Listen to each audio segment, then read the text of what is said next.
사랑하는 성도 여러분, 안녕하십니까? 오늘도 새 아침을 주신 하나님께 감사하며 오늘은 호세아 제4강 에브라임의 죄와 사마리아의 악을 호세아 6장 7장을 중심으로 말씀을 묵상하겠습니다. 에브라임의 죄란 이스라엘 백성들의 보편적인 죄를 말하며 사마리아의 악이란 사마리아에 거하는 이스라엘 종교 지도자들과 제사장들의 숨겨진 악을 말함입니다. 내가 여호와께 찬송하리니 그는 높고 영화로우시며 말과 그 탄자를 바다에 던지셨음이로다. 이 노래는 출애굽기 15장에 나오는 모세의 노래의 서두입니다. 출애굽에서 보여주신 하나님의 능력과 앞으로 이스라엘을 인도하실 하나님을 찬양하는 이 모세의 노래는 성경에 나타난 최초의 시이며 최초의 노래로 우리가 최후에 부르게 될 마지막 찬송의 그림자입니다. 이스라엘 백성들이 홍해를 건너 처음 들어선 곳은 수르 광야입니다.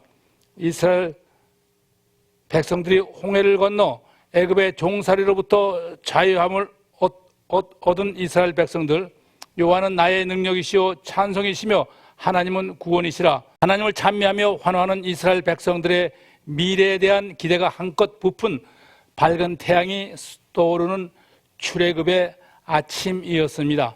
그러나 그 기대와 희망은 곧 경악과 분노로 뒤바뀌었습니다. 하나님께서 어떻게 우리에게 이럴 수가 있을까? 그들 눈앞에 펼쳐진 세상은 태양이 장렬하는 불타는 사막, 뜨거운 모래바람이 휘몰아치는 물 없는 광야였습니다. 애굽의 삶보다 더 풍요하고 더 나은 삶을 기대하던 이스라엘 백성들에게 불타는 사막, 물 없는 광야는 전혀 그들이 기대하던 삶이 아니었습니다. 그들은 불타는 사막, 물 없는 광야 한 복판에서 마실 물 한 모금 없이 배를 움켜쥐고 뒹굴며 하나님을 원망했습니다. 왜 우리로 이 광야로 인도하여 죽게 하는가?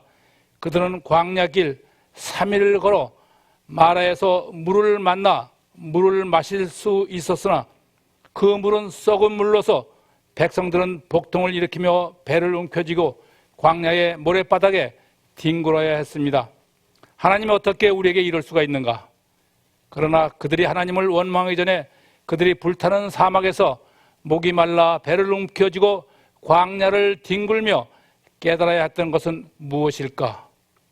여러분은 하나님을 믿으며 무엇을 기대하십니까? 그리고 무엇을 깨닫습니까? 하나님께서 우리에게 기대하는 것이 무엇이라고 생각하십니까? 애굽에서 400년간 노예 생활을 통해 자신들 속에 뿌리 깊게 박힌 노예 근성, 우상 숭배로 인한 영적 갈등과 고통, 그들의 삶에서 진정한 기갈이 무엇인가를 깨달아야 했습니다. 무엇이 우리의 삶에서 진정한 기갈이라고 생각하십니까? 그들은 고통과 아픔, 목마름 속에서 애굽 400년 동안의 하나님의 수치와 고통, 그 아픔이 어떠했는가를 깨달아야 했습니다. 말씀 기갈이 목마름과 복통보다 더 큰 아픔임을 깨달아야 했던 것입니다. 불타는 사막, 물 없는 광야에서 하나님께서 그들에게 바라시는 것은 무엇인가를 그들은 깨달아야 했습니다. 사람이 떡으로만 사는 것이 아니라 여호와의 입에서 나오는 모든 말씀으로 사는 줄을 알아야 했던 것입니다. 말씀이 생명의 근원, 곧 생수임을 알아야 했던 것입니다. 자신의 고통과 아픔만 알고 하나님의 마음과 아픔을 모르는 이스라엘은 불평과 불만, 원망이 넘칠 수밖에 없습니다. 오늘도 우리는 하나님을 원망하며 불평하며 살고 있지는 않습니까? 죄와 교만이 사라지지 않는 한 이 땅의 가뭄과 기갈은 끝내 사라지지 않을 것입니다. 우리의 몸은 70%가 물로 구성되어 있으며 물이 곧 생명입니다. 몸에 물이 부족하면 당뇨, 혈압 등 많은 질병에 시달리게 되며 피부가 상하고 신선함을 잃게 됩니다. 젊은이들의 특징은 항상 새롭고 신선해야 합니다. 젊은이들이 새롭지 않다, 신선하지 않다는 것은 그 사회의 미래가 암담하다는 것입니다. 성도들이 항상 새롭고 신선하지 않으면 그 교회의 미래, 그 사회의 미래는 암울할 수밖에 없습니다. 성도들이 신선함을 잃지 않고 아름다움을 유지하는 길은 말씀의 기갈이 없어야 한다는 것입니다. 몸에 수분이 없으면 신선함을 잃게 됨과 마찬가지로 우리에게 말씀이 부족하면 우리의 영성은 신선함을 잃게 되며 결국 죽게 됩니다. 세상에서는 누구나 재물과 지식, 성공과 권력에 대한 갈증이 있습니다. 그러나 그것이 많으면 많을수록 갈증은 더 심하고 결국은 그 재물, 그 지식, 성공, 그 권력에 짓눌려 자신의 삶을 망치게 됨을 알아야 합니다. 하나님께서는 재물과 지식, 성공과 권력 없음이 기갈이 아니라 우리의 삶에서 하나님의 말씀 없음이 진정한 기갈이라고 말씀하십니다. 물이 없어 메말라가는 화초에 물을 주면 화초가 신선하게 살아남을 보게 됩니다. 우리의 메마른 삶을 신선하게 하고 새롭게 하는 것은 오직 하나님의 말씀임을 기억해야 합니다. 호세아에게 많은 영향을 받은 남유다의 에레미야 선지자는 이스라엘의 죄악은 첫째, 그들이 생수의 근원 되시는 하나님을 버린 것과 둘째, 스스로 물을 가두지 못하는 웅덩이를 팠다는 것입니다. 새파랗게 질려버리신 여호와 하나님, 하나님의 영광을 헛된 것과 바꾸다니 얼마나 놀라고 기가 막혀 몸서리칠 일이겠습니까? 하나님을 등지고 찾아간 곳이 물을 저축지 못하는 터진 웅덩이였습니다. 이는 이스라엘이 영원한 생명의 근원 되시는 하나님을 버리고 영원한 생명을 담을 수 없는 세상의 부와 지혜와 힘의 웅덩이를 팠다는 것입니다. 인간의 끝없는 욕망이 하나님을 버리고 애굽과 바벨론 그리고 세상을 의지했다는 말씀입니다. 언제든지 기도만 하면 하나님께서 들어주시리라는 생각은 사실 믿음이 아닙니다. 그것은 종교적인 행위를 통해 하나님을 움직여 자기 소원을 이루고자 하는 기복 신앙일 뿐입니다. 기도란 자신을 하나님께 붙들어 매고 자신의 마음과 삶을 하나님의 뜻에 맞게 변화시키는 시간이어야 합니다. 그러므로 참된 믿음이란 하나님을 신뢰하고 자신 속의 악을 제거하는 일이 먼저임을 알아야 하며, 참된 기도란 세상에 이길 힘이 부족한 자신을 고백하며 하나님께 자신을 붙들어 매고 하나님만 신뢰하는 자기 포기의 시간, 자기 변화의 시간임을 알아야 합니다. 미국의 윌리엄 허스는 신문 편집인이며 고미술 수집광입니다. 그가 유럽 왕가의 도자기가 시중에 나왔다는 소식을 듣고 그 도자기를 구하기 위해 유럽 도자기 시장을 뒤졌지만 그 도자기를 찾지 못했습니다. 우연히 그 도자기가 미국인의 손에 넘어갔다는 소식을 듣고 미국으로 돌아와 그 도자기의 행방을 찾던 중 오래전에 그 도자기를 사간 사람이 바로 자신임을 알게 되었습니다. 집에 돌아와 그 도자기를 찾았더니 그 도자기는 자신의 지하 창고에서 먼지를 뒤집어 쓰고 보관되어 있음을 발견하게 됩니다. 이런 사람이 보석 같은 인생을 잡속으로 마치는 사람이며 욕망과 물질의 영에 착취당하는 넝마주의 같은 인생인 것입니다. 본문 호세아 6장 1절 11절 말씀을 함께 봉독합니다. 제6장.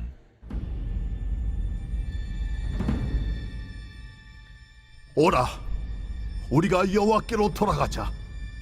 여호와께서 우리를 찢으셨으나 도로 낫게 하실 것이요 우리를 치셨으나 싸매어 주실 것임이라. 여호와께서 이틀 후에 우리를 살리시며 셋째 날에 우리를 일으키시리니 우리가 그의 앞에서 살리라. 그러므로 우리가 여호와를 알자, 힘써 여호와를 알자. 그의 나타나심은 새벽빛같이 어김없나니 비와 같이, 땅을 적시는 늦은 비와 같이 우리에게 임하시리라 하니라. 에브라임아, 내가 네게 어떻게 하랴? 유다야, 내가 네게 어떻게 하랴? 너희의 인애가 아침 구름이나 쉬 없어지는 이슬 같도다. 그러므로 내가 선지자들로 그들을 치고 내 입의 말로 그들을 죽였노니 내 심판은 비처럼 나오느니라. 나는 인애를 원하고 제사를 원하지 아니하며 번제보다 하나님을 아는 것을 원하노라. 그들은 아담처럼 언약을 어기고 거기에서 나를 반역하였느니라. 길앗은 악을 행하는 자의 고울이라 피 발자국으로 가득 찼도다. 강도떼가 사람을 기다린 같이 제사장의 무리가 새긴 길에서 살인하니 그들이 사악을 행하였느니라. 내가 이스라엘 집에서 가증한 일을 보았나니 거기서 에브라임은 음행하였고 이스라엘은 더럽혀졌느니라. 또한 유다여, 내가 내 백성의 사로잡힘을 돌이킬 때에 내게도 추수할 일을 정하였느니라. 호세아 1장 6절 말씀입니다. 오라, 우리가 여호와께 돌아가자. 여호와께서 우리를 찢으셨으나 도로 낫게 하실 것이요 우리를 치셨으나 싸매어 주실 것임이라. 금년도 초대교회의 표인 것 잘 아시죠? 선자의 첫 번째 권면의 기도는 우리가 여호와께 돌아가자는 것입니다. 여호와께 돌아가려고 하는 마음이 있는 자들을 하나님은 초청하십니다. 여호와께 돌아와 지금까지의 목마른 삶을 풍성한 삶으로 바꾸자는 하나님의 초청입니다. 우리의 삶이 돌이킬 수 없이 망해버렸지만, 너무 염치 없고 부끄럽고 뻔뻔스럽지만 나를 치유하실 분은 오직 하나님이시므로 하나님께 돌아오라는 권면입니다. 우리를 찢으셨으나 낫게 하실 것이요 우리를 치셨으나 싸매어 주실 것이라고 돌아오기를 권면하십니다. 호세아 6장 2절 말씀입니다. 여호와께서 이틀 후에 우리를 살리시며 셋째 날에 우리를 일으키시리니 우리가 그의 앞에 살리라. 우리가 여호와께 돌아오면 우리 삶의 두 번째 반전은 죄로 죽은 우리를 살리시고 구원하시며 우리로 하여금 하나님 앞에서 살게 되리라 말씀하십니다. 하나님 앞에서 곧 코람 데오란 기독교의 가장 핵심적인 신앙의 표지입니다. 우리는 하나님의 눈을 피할 수 없지만 우리가 하나님 앞을 피할 때, 하나님의 눈을 피할 때 우리는 세상의 유혹에 넘어가며 죄에 빠지게 됨을 피할 수 없습니다. 우리가 사는 길은 오직 하나님 앞으로 돌아가는 길 외에는 다른 길이 없음을 알아야 할 것입니다. 여호와께 돌아오라는 이 하나님의 초청을 우리가 받아들이기만 하면 우리는 하나님 앞에 온전히 설 수 있으며 우리를 떠나신 하나님께서 우리에게 다시 돌아오신다는 약속입니다. 하나님의 바람은 오직 겸손과 신실한 고백으로 여호와께 돌아오라는 것입니다. 하나님께 돌아가는 첫걸음은 하나님을 아는 것이며 자신과 자신의 삶 그대로를 하나님께 예배로 드리는 것이며 말씀과 기도를 통해 하나님과 좀 더 친밀한 관계를 이어가는 여정이 될 것입니다. 호세아 6장 3절 말씀입니다. 그러므로 우리가 여호와를 알자. 힘써 여호와를 알자. 그의 나타나심은 새벽별같이 어김없나니 비와 같이 땅을 적시는 늦은 비와 같이 우리에게 임하시리라. 선지자의 두 번째 권면의 기도는 우리가 여호와를 힘써 알자라는 것입니다. 우리가 하나님께 돌아오려면 먼저 우리는 힘써 하나님을 알아야 합니다. 우리가 하나님을 안다면 하나님 앞에서 어떻게 이렇게 살 수 있겠습니까? 하나님께 돌아올 수밖에 없을 것입니다. 하나님을 알게 되면 우리의 삶이 반전되어 지금까지의 죄로 말미암아 어두웠던 삶이 태양이 떠오르는 새벽 아침이 될 것이며 삶의 기쁨과 풍요가 넘치는 하루가 될 것이라고 말씀하십니다. 남유다의 여호야김 시대 특별 금식 기도 시간이었습니다. 서기관 바룩이 하나님의 말씀을 낭독합니다. 그때 이를 듣고 있던 여호야김 왕이 하나님의 말씀이 기록된 두루마기를 칼로 찢어 헐옷불에 던져 태워버립니다. 말씀을 무시한 금식 기도였습니다. 말씀을 외면한다고, 말씀을 무시한다고 그 말씀이 우리와 무관한 것은 아닙니다. 우리는 반드시 알아야 합니다.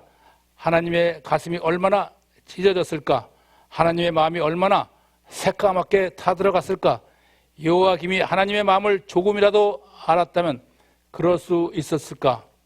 하나님께 돌아간다는 것은 하나님을 알아간다는 말입니다. 하나님께 돌아가는 길만이 죄로 말미암아 찢어진 우리의 상처, 교만으로 말미암아 새까맣게 타버린 우리의 속사람을 치유할 수 있음을 알고 이제 하나님께 돌아가야 합니다. 하나님을 잠잠히 바라보는 것이 신앙의 시작이며 하나님께 돌아가 내 상처가 치료되는 것이 신앙의 간증이며 하나님이 내 앞에 계심을 믿고 사는 것이 우리의 삶이 되어야 합니다. 어떻게 하나님이 내 앞에 계심을 믿는 사람이 예전과 같은 제 삶을 살 수 있겠습니까? 오늘날 교회 시대는 세상을 닮아가는 사람과 하나님을 닮아가는 사람으로 가려지는 시대입니다. 하나님께 돌아오지 않는 사람과 하나님께 돌아오는 사람으로 구분되는 시대입니다. 재물만 움켜쥐고 아버지의 집을 나간 둘째 아들이 어떻게 아버지의 집으로 돌아왔는가?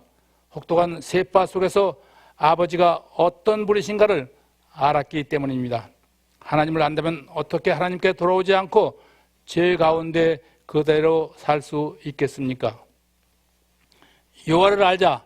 이는 여호와 하나님의 중대한 초청입니다. 삶이 힘드십니까?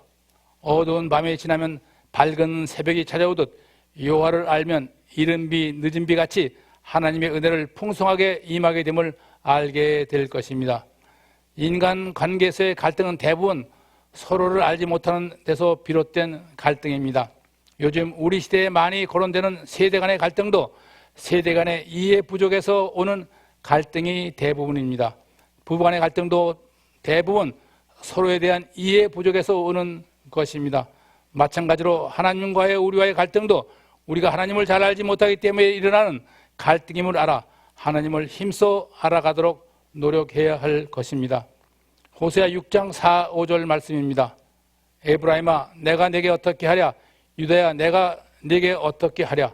너의 인애가 아침 구름이나 쉬 없어지는 이슬 같도다. 그러므로 내가 선지자들로 그들을 치고 내 입의 말로 그들을 죽였노니 내 심판은 빛처럼 나오느니라. 부흥회에서 청중들이 회개에 기도할 때는 무슨 일이 일어날 것 같은데 막상 부흥회가 끝나도 아무것도 변한 것이 없고 그들의 삶은 때로 더욱 강팍해지기도 합니다. 이스라엘은 매일 회개하지만 그들의 삶은 변함이 없고 죄악은 점점 쌓여만 갑니다. 하나님의 마음은 더욱 답답하고 실망만 더해갑니다. 선지자를 통해 징벌을 내렸지만 이스라엘은 전혀 두려워하지 않았습니다. 하나님의 실망과 아픔, 슬픔과 고통이 얼마나 크셨겠습니까? 하나님은 사랑과 심판 사이에서 갈등하는 딜레마에 빠지고 맙니다. 하나님 앞에서 부르짖으면서도 돌아오지 않는 이스라엘, 여호와께 돌아오라. 선자는 호소하지만 소귀의 경읽기입니다. 너희가 회개하는 것을 보고 부르짖는 기도를 보고 기대했는데 아침 구름이나 아침 이슬처럼 쉬 사라지는 것을 바라보시는 하나님, 하나님을 사랑한다고 고백하는 그 사랑이 아침 구름이나 이슬처럼 쉬 사라지는 것을 바라보시는 하나님, 얼마나 답답하실까? 내가 네게 어떻게 하랴?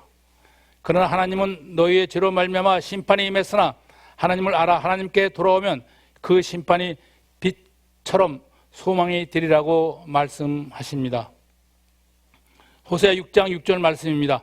나는 인애를 원하고 제사를 원치 아니하며 번제보다 하나님을 아는 것을 원하노라.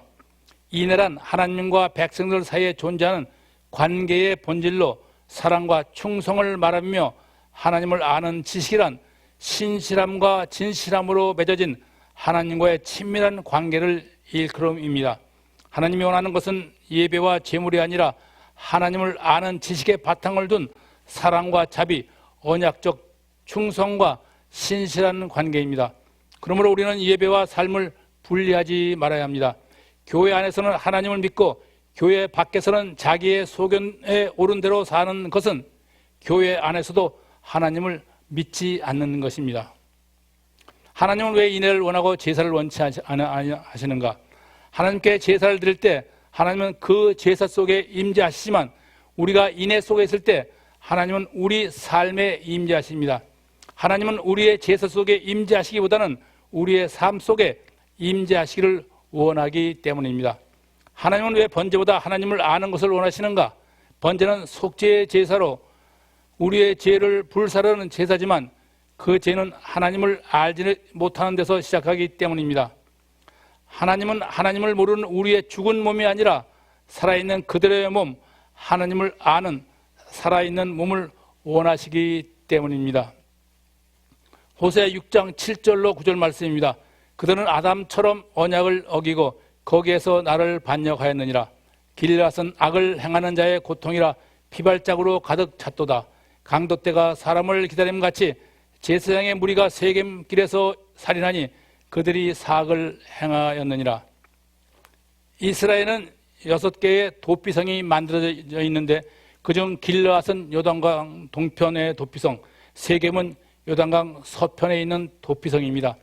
도피성이란 히브리어로 이르 미클라트로서 받아들이는 성읍이라는 의미로 비고의적 살인자나 과실치사자인 경우 살인한 사람이라도 받아들여 그에게 안전을 보장해 주는 제도입니다.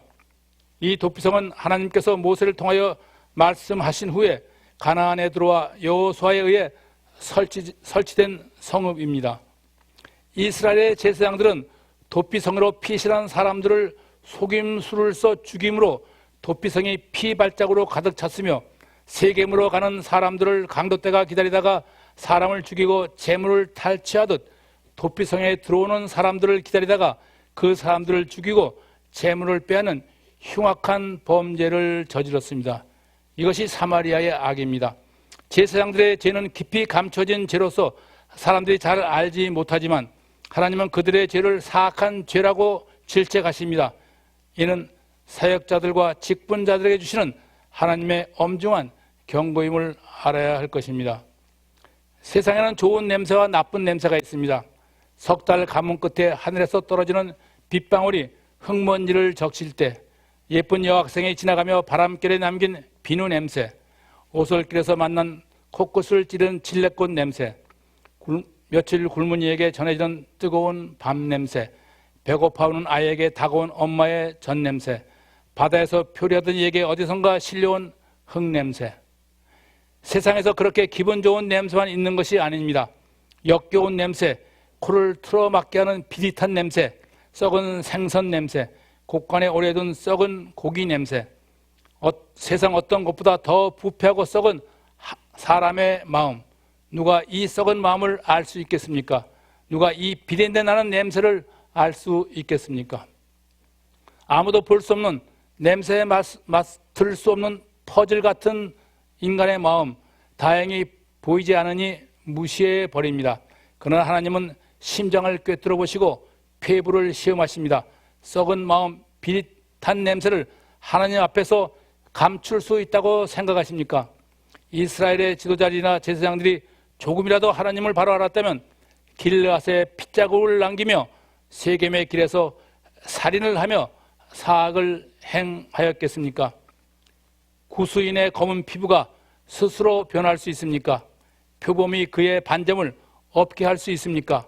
오직 길은 사악한 길에서 벗어나 하나님께 돌아오는 길밖에는 없음을 알아야 합니다. 호세아 6장 10절 11절 말씀입니다. 내가 이스라엘 집에서 가증한 일을 보았나니 거기서 에브라임은 음행하였고 이스라엘은 더럽혀졌느니라. 유다여, 내가 내 백성의 사로잡힘을 돌이킬 때에 네게도 추수할 일을 정하였느니라. 에브라임과 이스라엘은 북이스라엘을 지칭하는 것이며 유다는 남유다를 지칭하는 말씀입니다. 이스라엘 백성들이 죄악으로부터 돌이킴을 보시고 그들의 죄악을 용서하려는 하나님 앞에 새로운 가증한 죄악들이 드러나기 시작했습니다. 하나님께서 보신 이스라엘의 가증한 죄악은 이스라엘 사회를 더럽힌 우상 숭배와 간음이었습니다. 유다도 마찬가지로 죄악으로 더럽혀졌습니다. 이는 이스라엘의 죄악에 대해 마음을 돌이키시려는 하나님께서 다시 더 무서운 심판의 시기를 정하는 계기가 된 것입니다.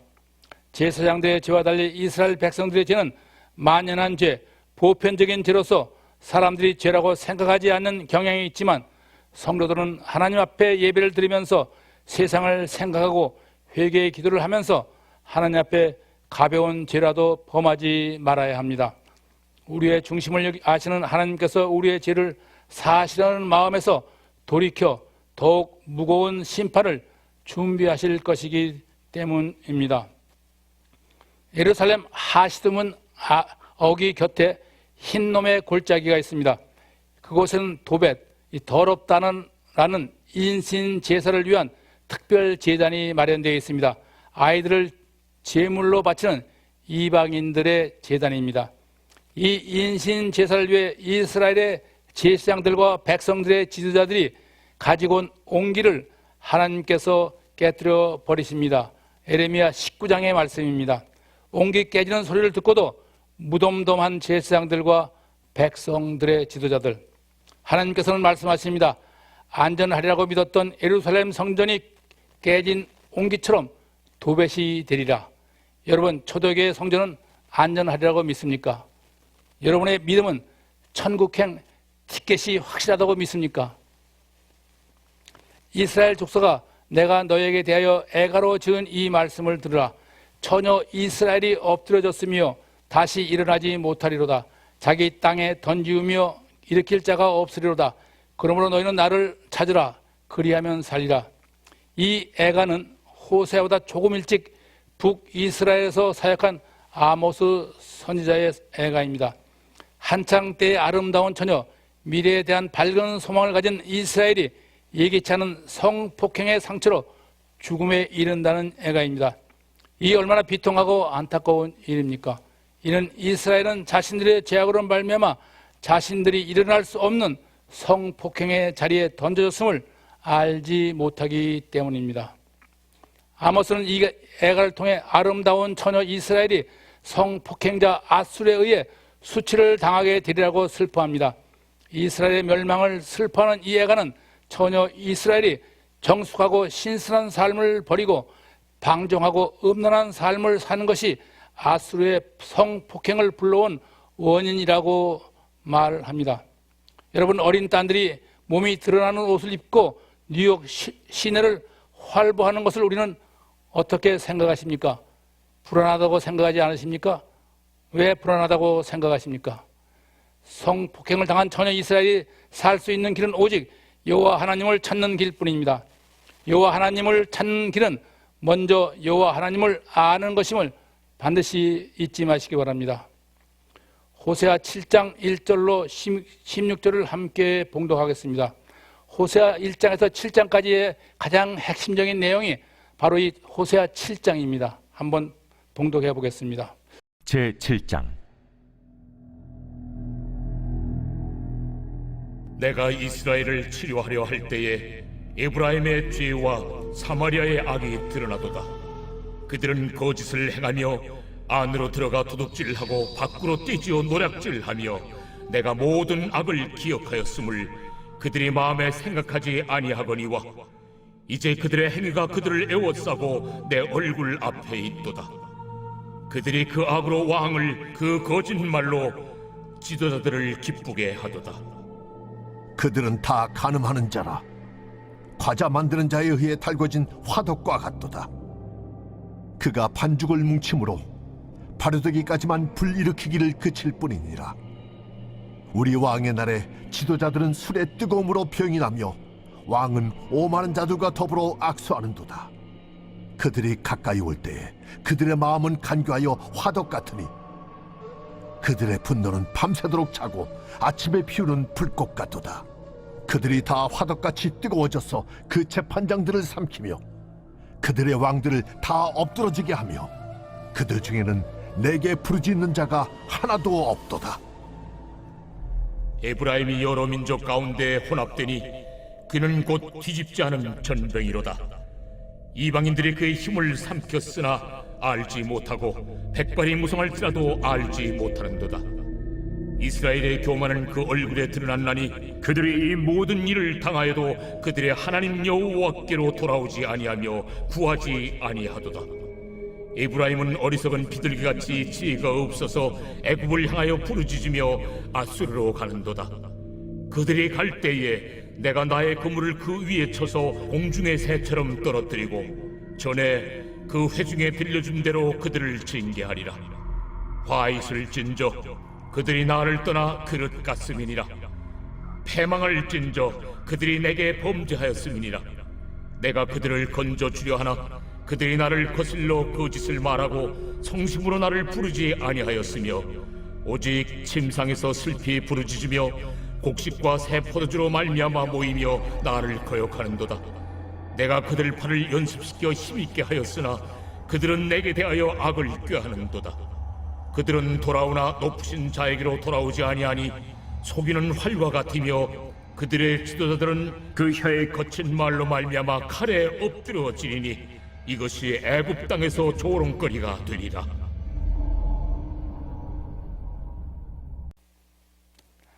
하나님의 말씀을 들은 우리는 잘못을 저지르면 우리는 잘못을 저질렀음을 압니다. 그러므로 개인이 우발적으로 죄를 지었다면 그 죄에서 빠져나올 수 있습니다. 그러나 우리가 어떤 집단 속에 속해 있을 때에는 그 죄에서 빠져나오는 것이 결코 쉽지 않습니다. 교회나 사회가 집단적으로 죄에 빠지게 되면 우리는 그 죄에서 벗어나기 극히 어렵습니다.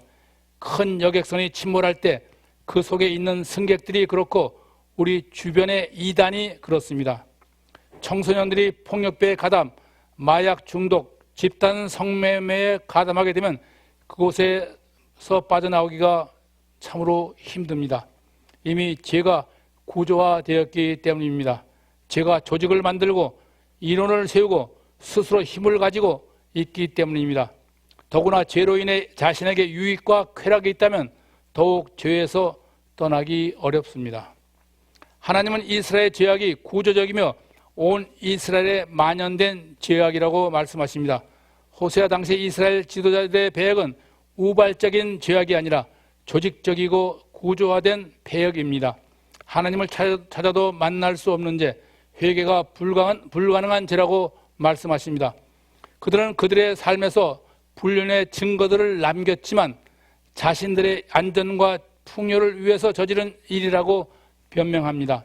그 안전과 풍요가 결국 이스라엘의 안전과 풍요를 삼켜버리고 몰락하게 만든 이스라엘의 역사에서 우리는 지혜와 깨달음과 명철을 얻어야 할 것입니다. 이는 이스라엘이 하나님에 대한 무지와 그로 인한 교만 때문이라고 호소하는 역사랍니다. 오늘 우리의 중요한 풍요와 안전이 우리의 몰락의 길로 이끄는 것이 아닌지 살펴보아야 할 것입니다. 여러분은 여호와의 선민이라는 한 가지 사실만으로 하나님의 은혜와 축복을 기대할 수 있습니까? 예수 그리스도를 믿는 성도라는 한 가지 사실만으로 죄사함과 구원을 확신할 수 있습니까? 우리는 우리 시대의 부정부패와 도덕적 타락을 점검해야 합니다. 우리 시대의 교회와 성도들의 영적 부실 공사를 점검해야 합니다. 그리고 부실하다면 헐고 다시 세워야 할 것입니다. 하나님께서 우리를 보고 계신다면 생각하지 못하면 하나님을 떠나게 됩니다. 하나님을 생각하지 아니하면 나밖에 생각하지 않게 됩니다. 내 욕망과 탐욕만 끊임없이 생성하게 됩니다. 그러므로 이 사고의 기초는 말씀이어야 하며 언어의 재료도 말씀이어야 합니다. 언어를 아는 만큼 사고하며 사고를 하는 만큼 말하게 됩니다. 하나님의 말씀을 알지 못하면 하나님을 사고할 수 없으며 하나님을 사고할 수 없으면 지혜롭지 못하고 어리석은 말만 늘어놓는 허무한 삶을 살게 되는 것입니다. 어리석음이란 하나님의 말씀을 알지 못하는 미숙에서 시작되며 어리석은 생각, 미숙한 생각에서 죄가 싹이 튼다는 것을 알아야 합니다. 하나님의 말씀을 무시하거나 외면한다 할지라도 그 말씀이 나와 무관하게 되는 것이 아님을 우리는 분명히 깨달아야 합니다. 말씀 공부는 하나님의 언어를 배우는 시간입니다. 말씀이 우리의 영혼을 파고 들어가 우리의 의식 구조를 바꾸는 것이 언어입니다. 이스라엘이 몰락으로 떨어진 이유는 말씀이 없는 시대로, 말씀이 배우지 않는 시대로 접어들면서 사고력이 저하, 분별력 저하, 유혹에 휩쓸려 타락에 빠지게 된 것입니다. 말씀을 묵상하지 않으면 생각이 미숙하고 욕망과 충동이 마음을 지배하기 때문입니다. 오늘 여러분의 생각과 언어는 무엇이 지배하고 있다고 생각하십니까? 인기 드라마, 세상에 나도는 찌라시 뉴스, 마음을 시원하게 하는 골프, 다시 한번 자신의 생각과 언어를 돌이켜보시는 여러분 되시기를 축원합니다. 호세아 7장 1절 말씀입니다. 내가 이스라엘을 치료할 때에 에브라임의 죄와 사마리아의 악이 드러나는도다. 병을 치료하려면 먼저 병의 증상을 의사와 상의해야 합니다.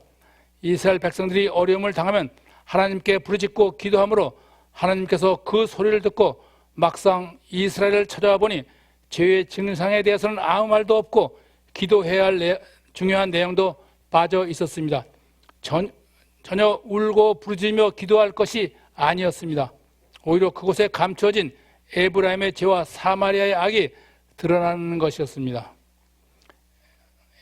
에브라임의 죄란 이스라엘 백성들 사이에 만연한 세상에 드러난 보편적 죄악이며 사마리아의 악이란 이스라엘의 지도자들과 제사장들이 저지른 깊이 감춰진 죄악입니다. 병을 치료하고자 병원에 와서 중상은 감추고 피상적인 문제만 가지고 죽겠다고 부르짖습니다. 하나님께서 그들의 병을 치료하고자 하지만 치료할 수 없는 것은 그들 중심에 있는 죄를 감추는 거짓 때문입니다. 배에 작은 염증이 있어 치료하려다 보니 뱃속에서 예상하지 않은 말기 종양을 발견하게 되는 것과 같은 것입니다.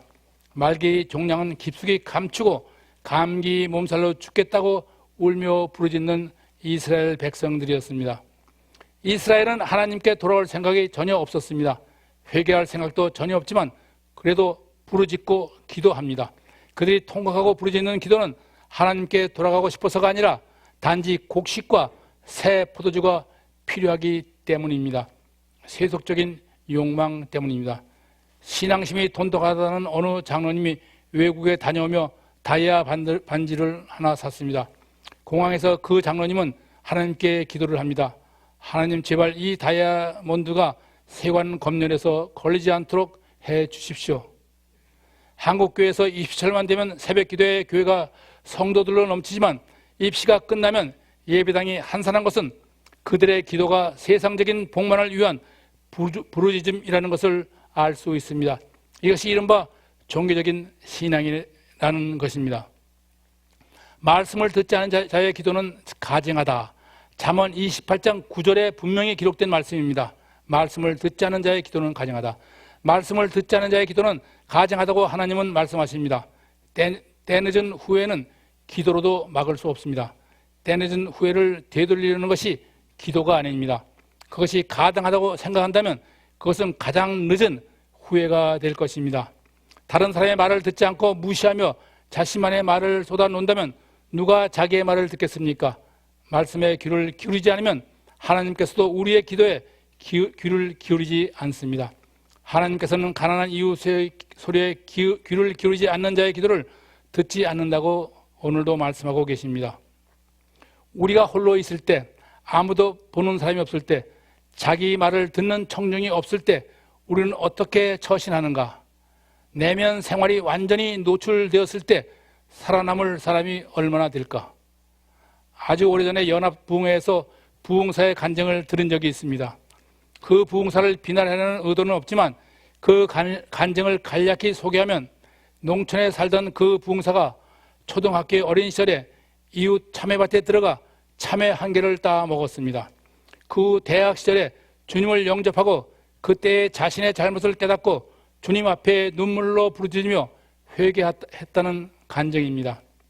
여러분, 초등학교에서 대학 시절까지의 10년 동안 그 부흥사가 하나님 앞에 회개해야 할 죄가 단지 그것뿐이라고 생각하십니까? 초대교회의 아나니아와 삽비라의 죽음은 종교심으로 인해 그 자신의 생명을 스스로 깎아먹은 충격적인 사건입니다. 아나니아는 하나님은 은혜로우시다, 삽비라는 보석처럼 아름답다라는 이름입니다. 아름다운 믿음의 소유자로 알려진 부부입니다. 아나니아라는 사람은 자신의 소유를 팔아 얼마를 감추고 하나님께 드렸습니다. 성경은 이를 횡령하다라고 말씀하시며 그 아내도 알았다고 합니다. 이로 인해 그 부부는 대수롭지 않게 성령을 속임으로 죽음을 당합니다. 그 죽음을 바라보는 많은 젊은이들이 무엇을 생각했을까? 여러분은 장례식에서 관 속에 누워있는 시신을 보며 무엇을 생각하십니까? 성령을 속이는 것은 그 사람 안에 말씀이 없기 때문입니다. 말씀과 기도가 없다면 세상에서 승리한다고 해도 하나님의 사람은 될 수 없으며 사랑과 자선, 행위에 관여하는 사람들의 삶의 실체는 다만 사람들의 이목을 끌려고 하는 외식뿐일 뿐입니다. 말씀과 기도 없는 신앙생활은 변화와 성숙의 기쁨이 없는 외식적인 삶 그 자체일 뿐이며 특히 기도는 자신을 죽이고 하나님을 살리는 심오한 사역임을 알아 자신을 버리고 포기하는 기도가 우선해야 할 것입니다. 여러분, 기도하기 전에 시간을 내서 자신의 죄악을 한번 열거해 보시기 바랍니다. 내가 확실히 회개해야 할 죄가 무엇인지 확인해 보시기 바랍니다. 모든 것을 아시는 주님께서 우리가 기록한 모든 죄악을 사해 주시리라고 믿습니다. 호세아 7장 2절 말씀입니다. 그들은 거짓을 향하며 안으로 들어가 도둑질하며 밖으로 때를 지어 노략질하며 내가 모든 일을 기억하였음을 그들이 마음에 생각하지 아니하거니와 이제 그들의 행위가 그들을 에워싸고 내 얼굴 앞에 있도다.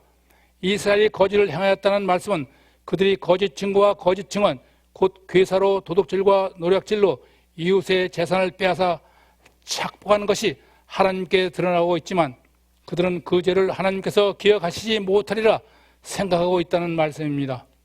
가난한 소장농들이 대지지의 빚을 갚지 못해 고향을 떠납니다.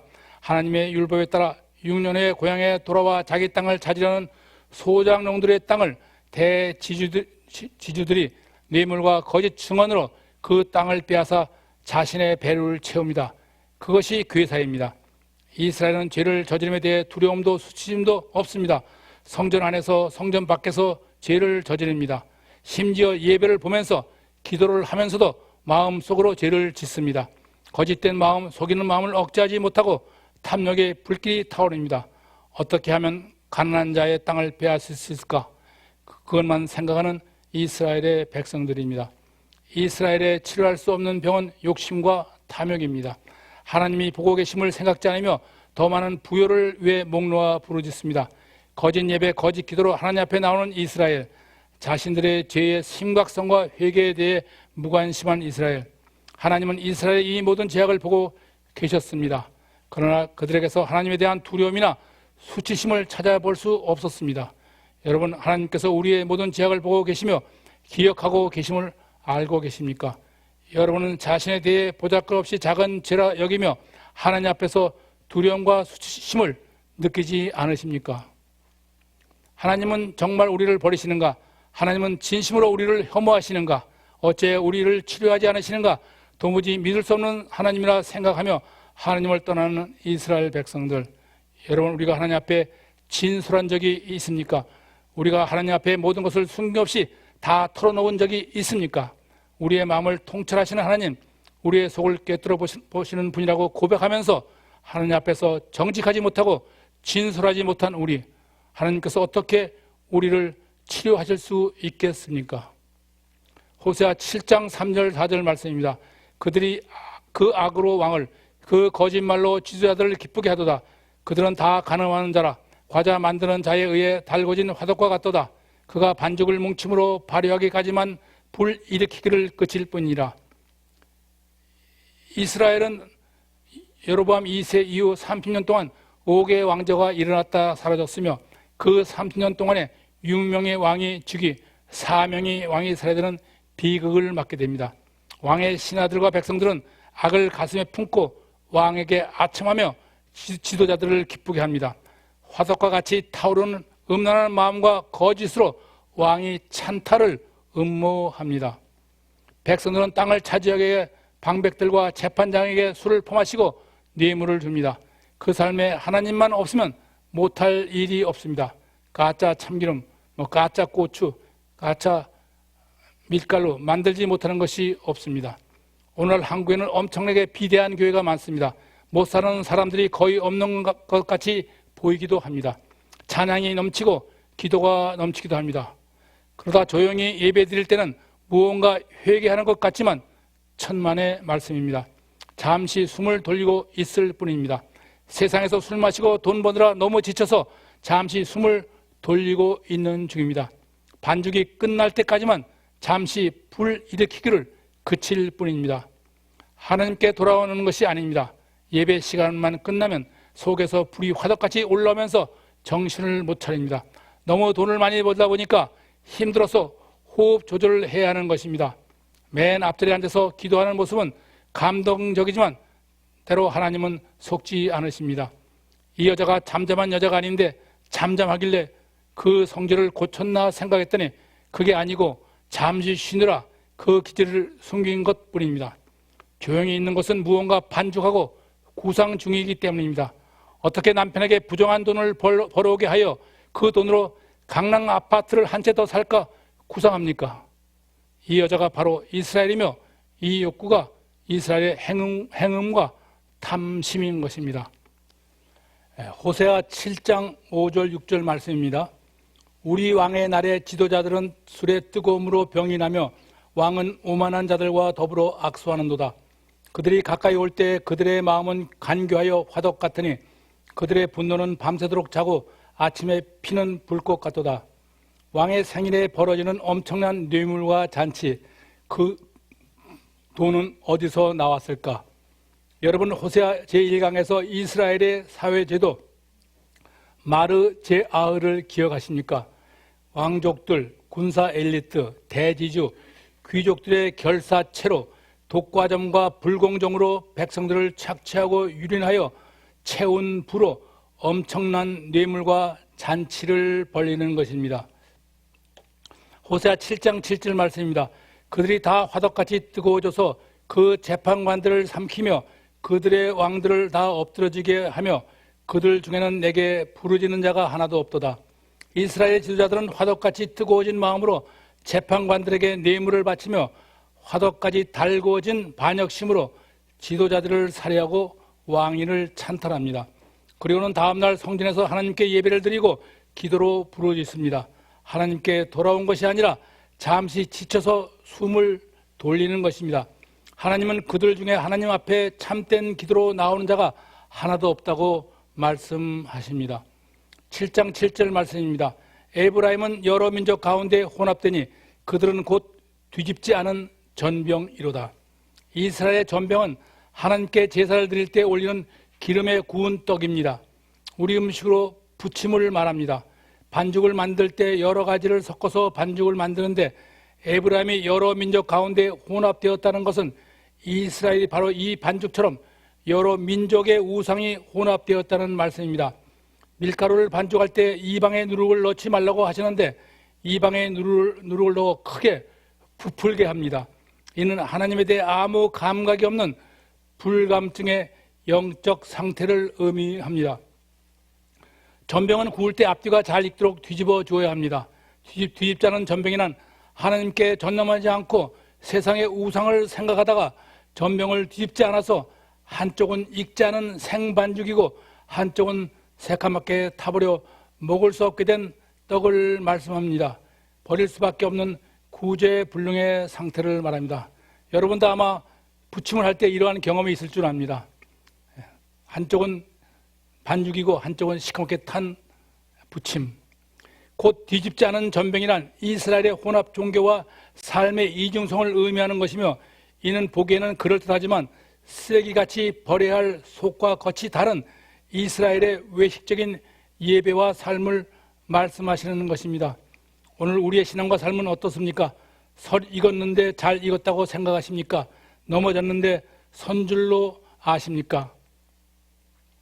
신앙이 아주 좋아 보이는 교인, 입만 열면 하나님의 은혜에 감사하면서도 세상 일에 너무 바빠 하나님을 알 시간도 배울 시간도 없다고 합니다. 한 손은 하나님께, 한 손은 우상에게, 한 발은 교회에, 한 발은 세상에. 하나님도 필요하고 세상의 우상도 필요합니다. 이스라엘은 부분적으로만 하나님께 순종하며 많은 부분에서 불순종하는 삶을 살고 있었습니다.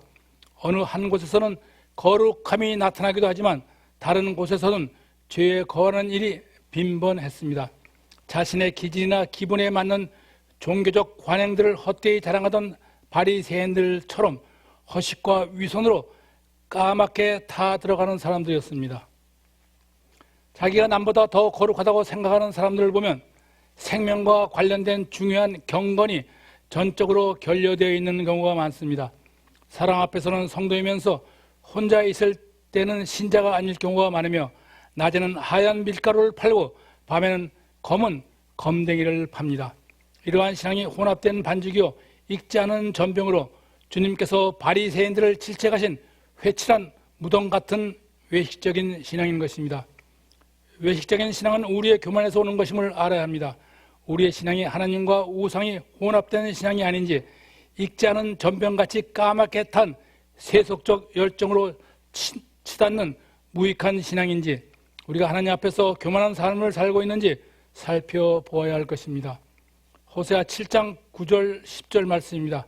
이방인들이 그들의 힘을 삼켰으나 알지 못하고 백발이 무성할지라도 알지 못하는도다. 이스라엘의 교만은 그 얼굴에 드러났나니 그들이 이 모든 일을 당하여도 그들이 하나님 여호와께로 돌아오지 아니하며 구하지 아니하는도다. 이스라엘이 하나님을 의지하지 않은 것 같이 요즘 한국교회는 성령의 역사를 기대하지 않음을 보게 됩니다. 조직, 관리, 행정에 의지함으로 교회가 비대해지면 당뇨병에 걸린 사람처럼 관리비만 엄청납니다. 세상의 힘에 의지하다 보면 경건의 모양은 있으나 경건의 능력을 상실하고 은혜와 성령이 고갈됨을 깨닫지 못합니다. 그것이 바로 교만 때문인 것입니다. 이방인들에게 삼킴을 당하여도 세상 사람들에게 수출을 당하여도 백발이 무성해 죽게 되었어도 자신이 교만하던 사실을 깨닫지 못합니다. 이스라엘은 강대국의 조공을 바치면서도 서서히 국가의 힘이 쇠퇴해짐을 그들만 몰랐습니다. 교만이 그들의 눈을 가렸기 때문입니다. 교만하면 자신의 신앙에 하얀 곰팡이가 나고 썩어도 알지 못합니다. 백발이 무성해도 알지 못합니다. 이방인들이 그들의 힘과 재물을 삼켜도 그들의 교만으로 인해 이를 깨닫지 못했습니다. 여러분은 심령의 고갈을 느끼십니까? 자신의 교만과 위선을 깨닫습니까? 성령의 고갈을 느끼지 못하는 성도, 자신의 교만과 위선을 깨닫지 못하는 성도, 하나님께 구하지 않는 성도를 하나님께서 어떻게 치료할 수 있겠습니까? 토기장이 요째르는 흙으로 용기를 빚는 사람입니다. 진흙은 스스로는 아무것도 할 수 없습니다. 토기장이 손에 온전히 맡겨질 때 비로소 아름다운 온기의 형태로 나타납니다. 우리는 우리 생각대로 살겠다는 이스라엘의 고집은 교만과 죄의 성품에서 나오는 누구도 인정하지 않는 자기만의 오름입니다. 토기장이 하나님의 손길을 거절하는 이스라엘은 결국 내어버려져 깨어질 것입니다. 호세아 7장 11절 말씀입니다. 에브라임은 어리석은 비둘기같이 지혜가 없어서 애굽을 향하여 부르짖으며 아수르로 가는도다. 호세아 당시 북이스라엘은 북에서 팽창하는 아수르와 남쪽의 애굽 사이에서 줄타기 위기를 통해 국가 안전을 보존하는 시대였습니다. 국내적으로는 친애굽파와 친아수르파의 정쟁이 극심한 때였습니다. 그들은 하나님을 의지하기보다는 눈앞의 현실을 두려워하며 세상의 힘을 의지하고자 했던 것입니다. 이스라엘의 두 번째 죄악은 이 어리석은 비둘기입니다. 지혜로운 비둘기는 주인이 보내는 곳으로 날아가지만 어리석은 비둘기는 자기가 원하는 곳으로 날아감과 같이 이스라엘은 애굽을 바라보며 구원을 청하면서도 발은 조공을 들고 아수를 향하여 달려갔습니다. 곧 하나님을 향하여 도움을 부르짖으면서도 세상을 향해 달려가는 이스라엘을 비유한 말씀입니다. 이스라엘의 줄타기 외교 정책은 후에 도움을 주겠다는 애굽의 약속을 믿고 아수르의 조공을 중단했으나 애굽의 약속은 부도 수표로 아수르의 이스라엘 침공 시 애굽은 이스라엘에 아무런 도움이 되지 못했습니다. 하나님께 부르짖으며 세상을 향해 달려가는 현대의 종교인들, 세상의 약속은 화려하지만 모두 부도 수표인 것을 알아야 합니다. 지혜가 없다는 말씀은 마음이 없다, 어리석다, 하나님을 아는 지식이 없다라는 말씀입니다. 어리석은 이스라엘도 자신들의 안전을 위해 굴릴 머리는 있었습니다. 그러나 세상적인 생각에 사로잡혀 하나님에 대한 신뢰와 경외하는 마음이 없었습니다. 그것은 그들의 마음과 삶 속에 하나님을 아는 지식이 결여되었기 때문입니다. 그들은 하나님을 의지할 마음이 없어서 애굽과 아수르 사이에서 줄타기 외교를 하다가 결국은 아수르의 멸망을 당하고 마는 것입니다. 본문에서 애굽은 세상을 말하고 아수르는 우상 숭배를 말함입니다. 오래전부터 한국이 미국과 중국 사이에서 줄타기 외교를 하는 것을 보게 됩니다. 정치 지도자들이 하나님의 말씀을 새겨들어야 할 때라고 봅니다. 여러분은 하나님을 섬기겠습니까? 아니면 세상과 우상을 섬기겠습니까?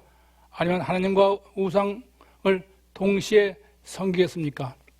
비둘기는 유혹에 약합니다. 시야가 좁고 먹이를 보고 달려들다가 덫에 걸리기 쉽습니다. 우리들의 문제는 하나님께 부르짖을 때 진심으로 부르짖지 아니하는 기도입니다.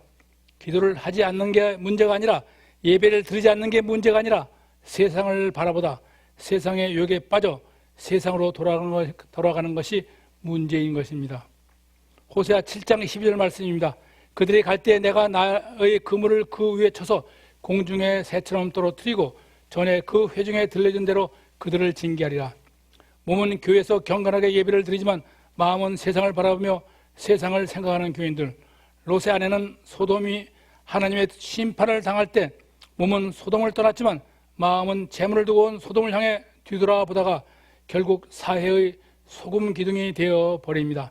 이스라엘은 하나님을 바라보면서도 아수로 날아가다가 결국 그물에 걸려 떨어지고 맙니다. 우리는 성전에 앉아 예배를 드리면서 무엇을 생각하며 무엇을 바라보고 계십니까? 세상을 의지하며 하나님을 불신하는 이스라엘을 하나님께서 어떻게 치료할 수 있습니까? 하나님의 마음이 얼마나 답답하면 아수르로 날아가는 이스라엘을 그물을 쳐서 떨어뜨려 징계하리라 말씀하십니까? 하나님을 마음에 두지 않고 세상을 향하는 성도들을 덫에 걸려 넘어지게 하리라고 말씀하시겠습니까? 세상에서 비둘기는 평화와 슬픔의 상징입니다. 지혜로운 비둘기는 평화를 만끽하지만 어리석은 비둘기는 슬픔을 맛보며 살아야 합니다. 여러분, 하나님의 평화를 바라십니까? 아니면 세상의 슬픔을 원하십니까? 중세기 어느 수도원에 신부복을 입은 낯선 구두자가 찾아왔습니다. 누구를 찾습니까? 저는 평화를 찾습니다. 이것이 저 유명한 단테의 신곡 디바인 코메드입니다. 모든 시대마다 인류는 평화를 갈구하지만 인류의 역사는 항상 평화 대신 전쟁의 먹구름으로 가득 찼습니다. 죄로 말미암아 하나님의 평화가 단절되었기 때문입니다. 평화를 원하십니까? 어리석은 비둘기처럼 애굽을 바라보며 아수르를 달려갈 때, 하나님을 향해 부르짖으며 세상을 향해 달려갈 때 이 땅의 평화는 물론 우리의 삶의 평강은 기대할 수 없을 것입니다. 호세아 7장 13절 말씀입니다. 화 있을진저 그들이 나를 떠나 그릇 갔음이니라. 패망할진저 그들이 내게 범죄하였음이라. 내가 그들을 건져주려 하나 그들이 나를 거슬려 거짓말을 말하고. 하나님을 떠나 세상으로 달려간 이스라엘을 심판해야 하는 하나님, 범죄한 이스라엘을 심판해야 하나님은 탄식하십니다. 내가 너에게 어떻게 하랴? 우리는 곡식과 포도 때문에, 자녀 입시 때문에 하나님께 울부짖으며 기도합니다. 그러나 곡식과 포도주를 구하기가 무섭게, 입시가 끝나기가 무섭게 울부짖으며 기도한 흔적조차 없이 기도하지 않습니다. 기도할 이유, 성경 볼 이유가 없다고 생각하고 세상으로 얼굴을 돌립니다. 하나님이 얼마나 섭섭해 하시겠습니까? 왜 기도를 멈추고 말씀을 멀리 하느냐고 물으시면 거짓으로 대답합니다. 외박하는 남편을 아내가 매섭게 추궁하면 멀쩡하게 산 사람을 죽여서라도 누구의 장례식에서 밤을 새웠다고 거짓말을 합니다. 한두 번도 아니고 계속 거짓말을 하면 어느 아내가 남편을 믿겠습니까? 하나님께서 이스라엘을 치유하자 하지만 범죄하고 거짓말로 속이는 이스라엘을 하나님께서 어떻게 치유할 수 있겠습니까? 우리를 욕하는 사람은 우리를 조금 아는 사람입니다. 그러나 우리의 전부를 아는 사람이라면 우리를 어떻게 하리라고 생각하십니까? 하나님은 우리를 전부 아시는 분, 성전 안에 있다고 안심하지 마십시오. 오직 참 성전이신 주님 안에 머물러 있어야 합니다. 호세아 7장 14절 말씀입니다. 성심으로 나를 부르짖지 아니하였으며 오직 침상에서 슬피 부르짖으며 곡식과 새 포도주로 말미암아 모이며 나를 거역한도다. 침상에서 드리는 제사는 이스라엘이 바알 신전에서 드리는 우상의 제사로 음란한 제사를 말씀하며, 그들이 침상에서 뒹굴며 부르짖는 기도는 간절함이 없는 외식적인 기도에 불과하며 곡식과 새 포도주를 위한 부르짖음은 더 채우고 싶은 탐욕을 위한 부르짖음일 뿐입니다. 왜 요즘 교회 예배에 나오지 않느냐고 물으면 인터넷으로 예배를 본다고 합니다. 인터넷 예배에는 시간도 절약되고 참으로 편리합니다. 그러나 하나님을 만나기 어렵다는 것을 분명히 알아야 합니다. 아모스 선지자는 침상에서 부르짖는 이스라엘 향하여 바산의 암소들이라고 말합니다. 갈릴리 동쪽에 자리 잡은 바산은 암소를 기르기에 가장 적합한 초목지대입니다. 암소가 크게 자라 새끼를 낳으면 살을 찌워 암소를 잡아먹습니다. 여러분, 이 비유의 말씀이 무엇을 말씀하신지 아십니까? 세상의 안락함 속에서 음욕과 탐욕으로 육신적인 삶을 지은 사람들은 자신이 사탄의 먹잇감이 된다는 것을 깨달아야 합니다. 하나님은 사탄이 갈고리와 낚시로 너희를 끌어가리라 말씀하십니다. 오늘 우리 예배와 기도는 없답니까? 침상에서 드리는 예배와 기도는 아닙니까? 사탄의 유혹에 빠져 육신의 욕심만 키우는 부르짖음은 아닙니까? 호세아 7장 15절 말씀입니다. 내가 그들 팔을 연습시켜 힘있게 하였으나 그들은 내게 대하여 악을 꾀하는도다. 하나님께서 우리를 강하게 하신 이유는 무엇입니까? 출애굽한 이스라엘을 40년 광야에서 혹독한 고통 속에서 걸음마를 배우게 한 이유가 무엇이라고 생각하십니까? 여러분의 풍요와 번영은 누가 주셨다고 생각하십니까? 여러분의 지혜와 힘은 누가 주셨다고 생각하십니까? 하나님이 주신 강한 팔과 지혜와 힘으로 우리가 해야 할 일이 무엇입니까? 하나님이 우리에게 원하는 것이 무엇입니까? 그런데 어떻게 하나님께서 주신 풍요와 번영을 우상 숭배와 행음에 사용하며 지혜와 힘을 악을 행하는 데 사용할 수 있겠습니까? 하나님께서 연약한 이스라엘을 애굽에서 종살이하던 이스라엘을 강하게 하시며 지혜를 주신 것은 그들로 하여금 하나님의 백성으로 모든 이방 사람들의 복이 되라는 말씀이었습니다. 하나님의 뜻에 따라 하나님의 은혜의 통로가 되라는 말씀이었습니다. 그런데 이스라엘은 어땠습니까? 하나님이 주신 그 지혜와 힘으로 요셉의 환난을 외면할 뿐만 아니라 이방인들에게 하나님의 은혜의 통로가 되지 못했으며 오히려 그 지혜와 힘을 악을 꾀하는 데 사용하고만 것입니다. 하나님께서 얼마나 답답하시고 안타까우시겠습니까? 호세아 7장 16절 말씀입니다. 그들은 돌아오나 높으신 자에게로 돌아오지 아니하니 속이는 활과 같도다. 그들의 지도자들은 그 혀에 거친 말로 말미암아 칼에 엎드려지니 이것이 애굽 땅에서 조롱거리가 되리라. 이스라엘의 세 번째 죄는 속이는 활입니다. 죄란 헬라어로 하마트리아로 이는 화살이 관역을 빗나가다라는 의미로 구부러지고 거짓된 마음으로 하나님의 뜻에 빗나가다라는 말입니다. 하나님께 제사를 드리며 금식하며 기도하며 자신을 의인이라고 자처하는 이스라엘 백성들이 삶이 정직하지 못하고 하나님을 속이는 거짓된 삶이라는 말씀입니다. 하나님께 돌아온다 하면서도 돌아오지 않는 이스라엘은 마치 속이는 활과 같습니다. 그 마음에 음란과 탐욕이 가득함으로 활을 당길 때 마음이 구부러져 관역을 제대로 마칠 수가 없습니다. 정직하지 못하기 때문에 말씀대로 살 수가 없습니다. 아니, 팔을 비틀어 살이 관역을 제대로 맞추지 못하게 합니다. 하나님을 속이고 아수르로 달려갔다 수치를 당하는 이스라엘, 애굽의 조롱거리가 되고 말았습니다. 차라리 애굽에서의 종살이가 더 낫지 않았느냐고 애굽은 이스라엘을 조롱합니다. 풍요 속에서 세상의 조롱거리가 되기보다는 가난 속에서 평강을 누리는 게 더 축복된 삶이라고 생각되지 않습니까? 요즘은 교회가 하나님의 은혜가 통로가 되기보다는 세상의 조롱거리가 되는 시대입니다. 왜 그렇게 되었습니까? 오늘의 교회가 세상을 속이고 하나님을 속이며 믿음과 삶이 전혀 다른 모습을 보이기 때문이 아니겠습니까? 오늘의 교인들이 세상 사람들보다 더 교만하고 더 거짓되며 더 탐욕스럽기 때문이 아닐까요? 성도들이 믿지 않는 자들과 다른 것이 무엇입니까? 매주일 꼬박꼬박 주일 예배에 참석하는 일, 새벽에 교회에 나와 기도하는 일 외에 다른 것이 무엇입니까? 그것도 제대로 하기는 합니까? 교회 이외의 어느 장소, 어느 모임, 어느 식당, 어느 마켓에 가서 성도들과 믿지 않는 사람들을 구별할 수 있습니까? 교인이라는 색다른 향기를 느낄 수 있습니까? 교인이라는 것이 부끄러워 감추려고 하지는 않습니까? 하나님께서 이스라엘의 부르짖음을 듣고 이스라엘을 치료하려 할 때에 드러나는 것은 에브라임의 죄와 사마리아의 악이었습니다. 하나님께서 이스라엘의 부르짖음을 듣고 그들을 치유하고자 찾아오셨으나 실상 그들이 부르짖은 것은 무서운 질병이 아니라 피상적인 작은 문제였습니다. 그래도 하나님께서는 그 질병을 치료하고자 이스라엘을 자세히 진단했더니 놀랍게도 이스라엘의 질병은 무서운 죄악이었습니다. 우리의 모든 죄악을 하나님 앞에 드러낼 때 우리에게 불안이 사라지고 평강이 찾아옵니다. 부부 사이에 거짓이 없어야 함같이 하나님과 우리 사이에는 거짓이 없어야 합니다. 믿음의 척도는 사역에 대한 열심이 아니라 정직함입니다. 그들은 그들의 무서운 죄악은 감추고 상의하지 않았으며 세속적인 복만 구하는 기복신앙의 사람들이었습니다. 그들의 신앙은 겉과 속이 다른 외식적인 신앙이었으며 그들의 삶은 하나님과 세상을 오가는 혼합된 신실하지 못한 삶이었으며 그들의 마음은 하나님께 전혀 돌아올 생각이 없는 거짓으로 가득 찬 교만하고 음란한 마음이었던 것입니다.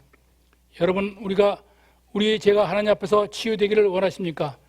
우리의 죄가 치유되기 위해서는 익지 않은 전병과 같은 외식적인 신앙을 벗어버리고 하나님과 세상을 오가는 어리석은 삶을 깨끗이 씻어버리고 음란하고 교만하며 거짓된 마음을 갈아엎고 하나님 앞에 돌아가야 할 것입니다.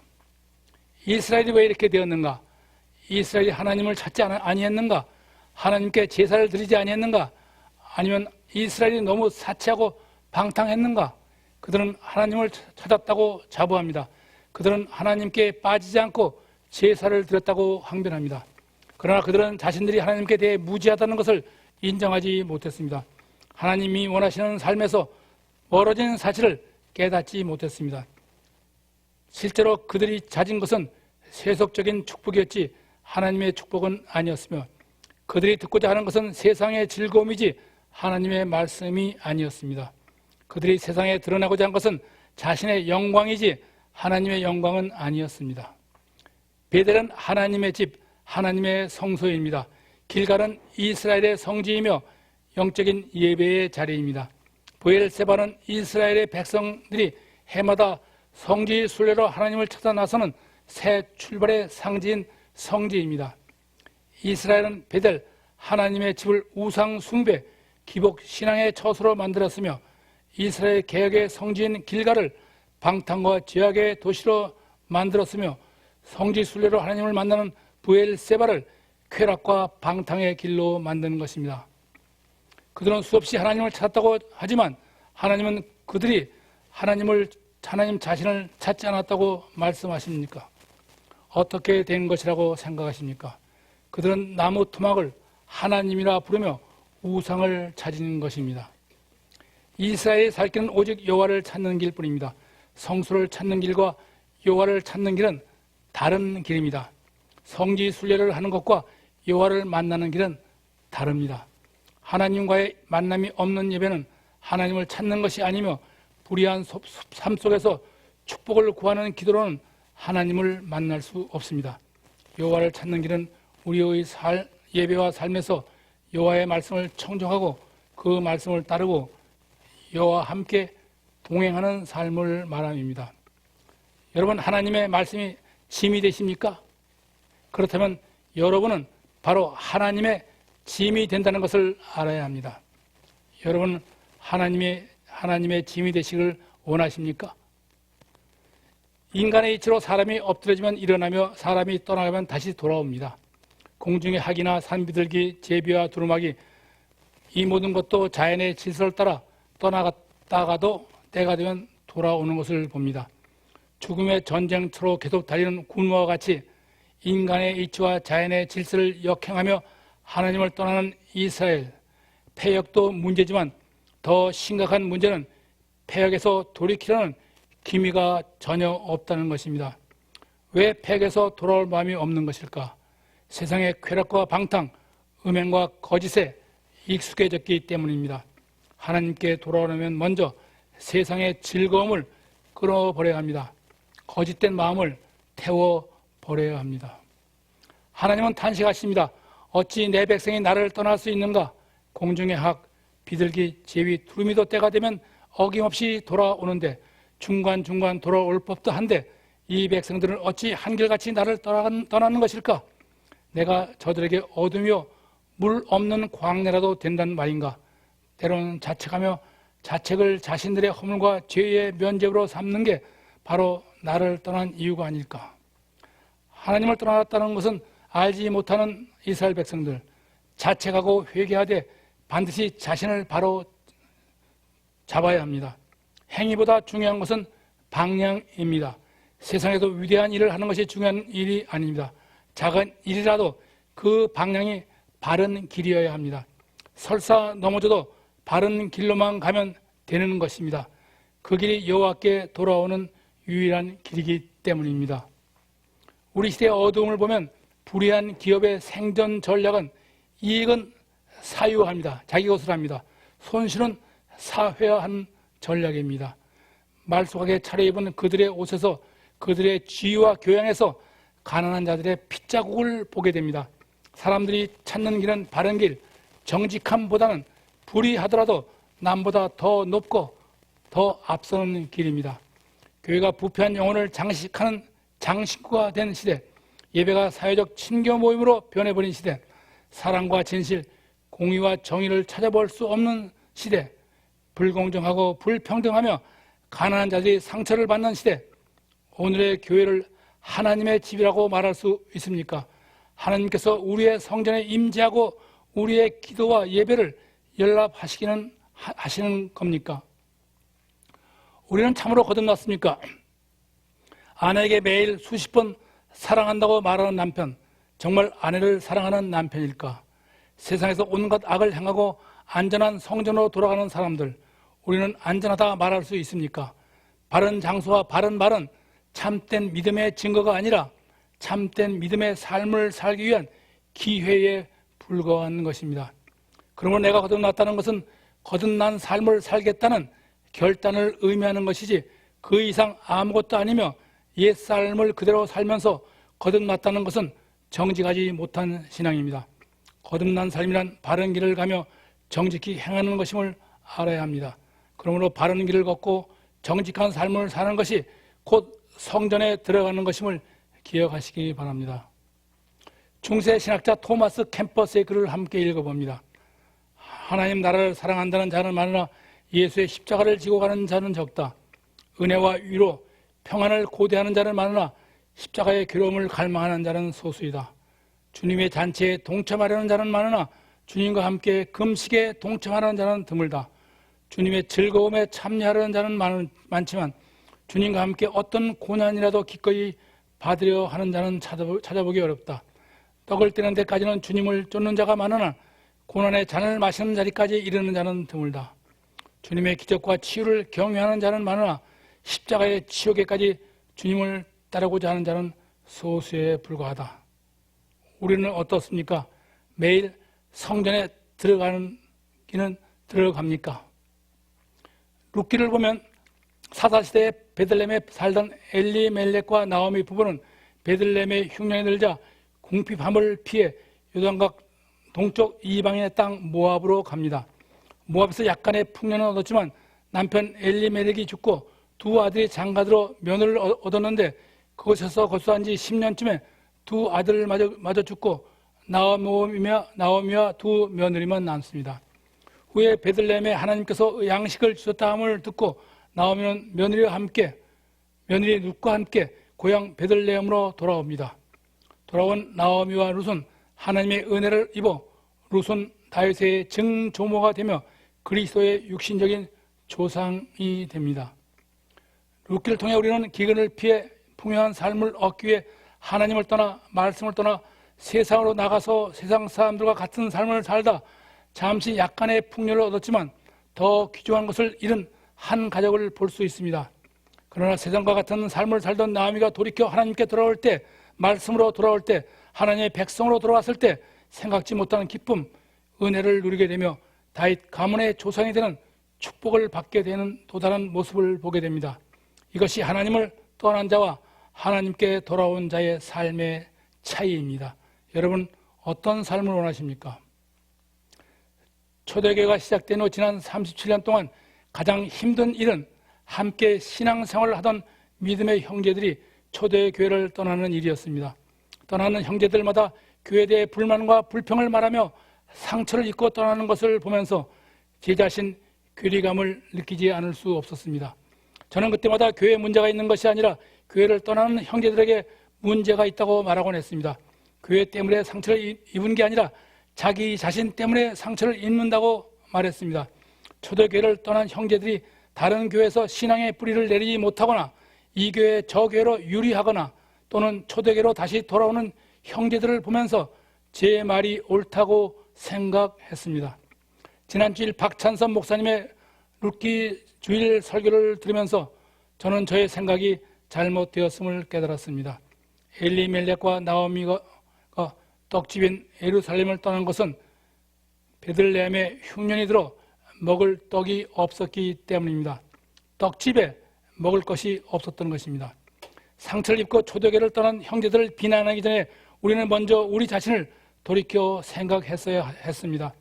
하나님의 집인 초대교회에 먹을 양식이 기름지고 넉넉했는가? 주님이 이 땅에서 보여주신 버림과 내어놓음, 나눔과 내어줌이 있었던가? 사랑과 은혜를 나누며 마음을 주며 형제들의 상처를 보듬어 준 일이 한 번이라도 있었는가? 우리는 세상에서 즐기는 것이 많습니다. 골프, 낚시, 운동, 오락, 노래방, 술 마심, 드라마 보기 등 셀 수 없이 많습니다. 그러나 세상에서의 즐거움은 대부분 하나님 나라에서 즐길 수 없는 허무한 것들이라는 것입니다. 주님은 우리가 하나님 나라에서 더 큰 일을 보게 되리라고 말씀하십니다. 더 놀라운 일을 보게 되리라고 말씀하십니다. 여러분, 무엇이 더 놀라운 일이라고 생각하십니까? 이 땅에서 그렇게 지루하던 말씀이, 그렇게 부담스럽던 기도가 그렇게 즐거울 수 없다는 것입니다. 이 즐거움은 이 땅에서 말씀과 기도가 훈련되어 익숙한 성도들에게 주시는 하나님의 놀라운 선물입니다. 하나님 나라에서 즐거움과 기쁨을 약속하는 말씀과 기도에 익숙한 여러분 되시기를 간절히 축원합니다. 호세아 4강을 마칩니다. 오늘 우리가 드리는 예배가 읽지 않는 전면과 같이 세상으로 가득 찬 속과 거치 다른 예배는 아닌지, 우리의 기도가 어리석은 비둘기같이 하나님께 부르짖으며 세상을 향해 달려가는 세속적 기도는 아닌지, 오늘 우리의 삶이 속이는 활과 같이 세상을 향해 살고 하나님을 향해 죽은 교만과 거짓의 삶이 아닌지 다시 한번 살펴보아야 합니다. 우리의 예배, 우리의 기도, 우리의 삶이 바르지 못하다면 하루에 수없이 성전을 드나들어도, 하루 종일 무릎을 꿇고 기도하더라도, 자신을 못 오시고 이웃을 섬겨도 그 모든 것이 헛된 것이 될 것입니다. 여러분의 삶이 하나님의 신령한 복을 나가 올리는 카이로스의 시간 되기를 축원합니다. 기도하겠습니다. 사랑과 은혜가 충만하신 하나님 아버지, 오늘도 말씀을 통해 우리의 마음을 찔림을 주시고 우리의 삶을 되돌아볼 수 있는 카이로스의 시간을 주심을 감사합니다. 패역한 이 세대에서 하나님만 바라보고 하나님만 의지하며 말씀에 순종하며 진리의 길을 가는 하나님의 사람들로 세워 주시옵소서. 예수님의 이름으로 기도합나이다. 아멘. 다음 시간에는 호세아 제5강 사마리아의 송아지와 타장 마당의 이스라엘을 호세아 8장 9장을 중심으로 묵상하겠습니다. 다음 주 말씀 앞에서 다시 만나기를 소망하며 온 가정 위에 하나님의 은혜와 평강이 넘치시기를 기도합니다. 감사합니다.